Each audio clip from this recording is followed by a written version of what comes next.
I know you are a director who likes to work in Latvia. Yeah. That you are a good cook. That you already have friends in Ventspils, Riga, Liepāja.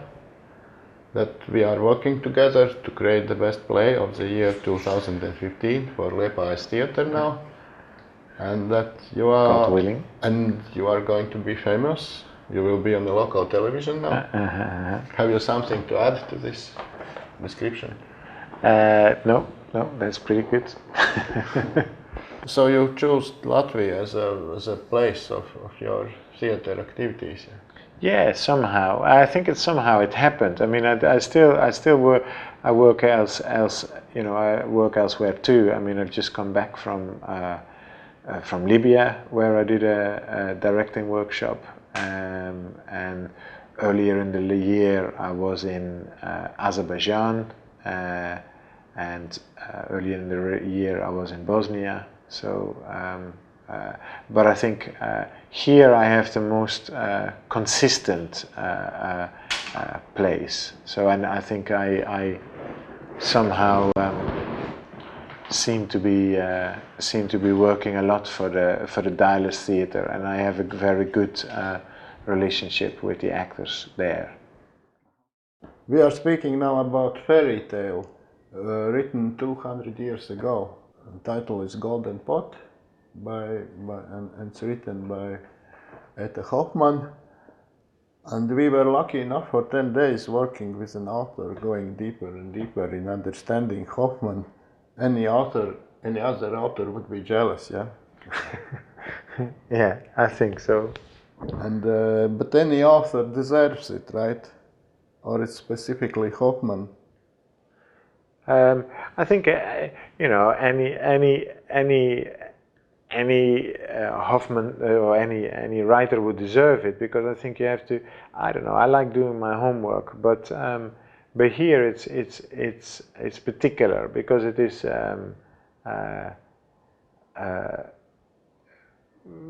because.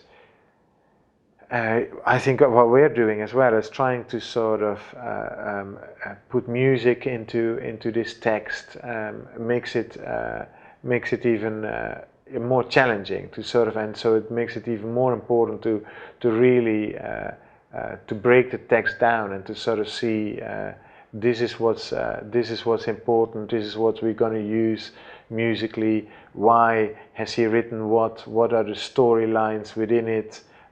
Who should be singing, who shouldn't be singing, why shouldn't they be singing, why should they be singing, so there are many questions that need to be answered, and so it takes time, and so far I've been very much enjoying the process, so that's pretty good.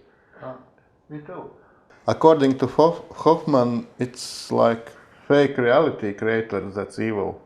And how dreaming is bad too, letting your dreams down, something like that is more important. I think we can put so many wrong values on material things, and therefore create a world which is illusionary, because we bring certain kind of things more into focus than others, where and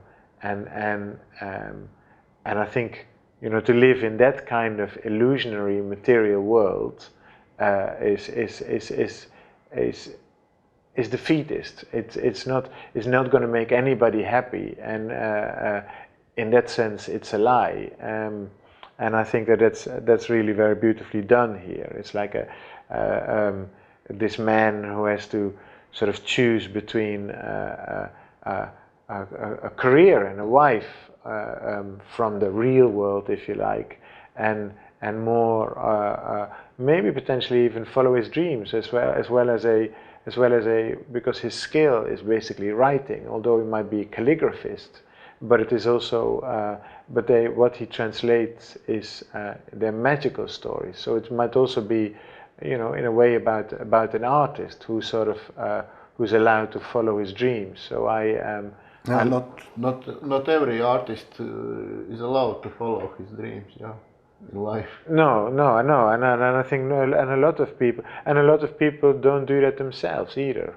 I think they stop themselves because they're too frightened, and I think that's also quite beautiful in this story, that he himself too is quite often frightened. He doesn't dare to, the character doesn't dare to go into the unknown. It's scary, and at the same time, when he does, people say he's mad. We have a very well-known, famous Latvian theater traditions and literature traditions, but now you know us after this work in Latvia. What do you think about talents? About our talents? Aren't we waiting too much for someone from abroad to come and say, yes, you are okay? We are okay, don't we? Yeah, no, absolutely. I think, I think that's a good point. I think there are many talented people out here, and I think that to a certain extent, still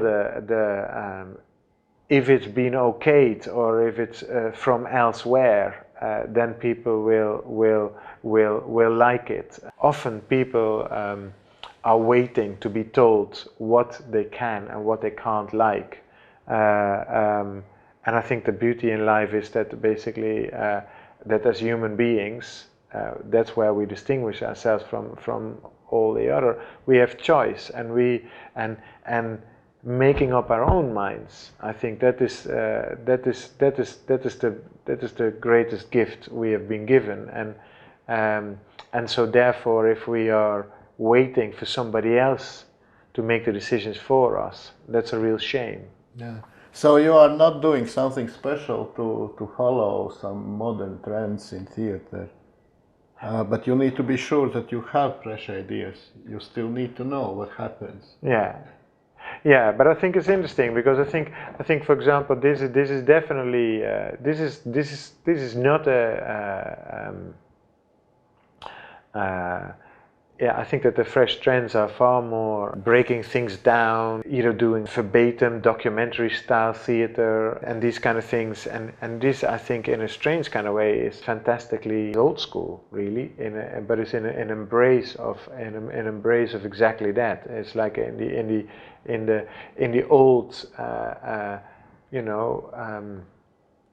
sense of theater, of what it can do. Is sort of like it can that create a sense of wonder. I think that like people would have thought of, like a couple of 100 years ago when they would first saw some light on the stage and would sort of think it's magical and everything. And I think that's I think that would be great if we could create something like that. Not just to sort of go like, oh, look at how incredibly contemporary or modern we are, but basically like how to provoke a sense of wonder. What I think sometimes gets a little bit lost. I think some people can try to be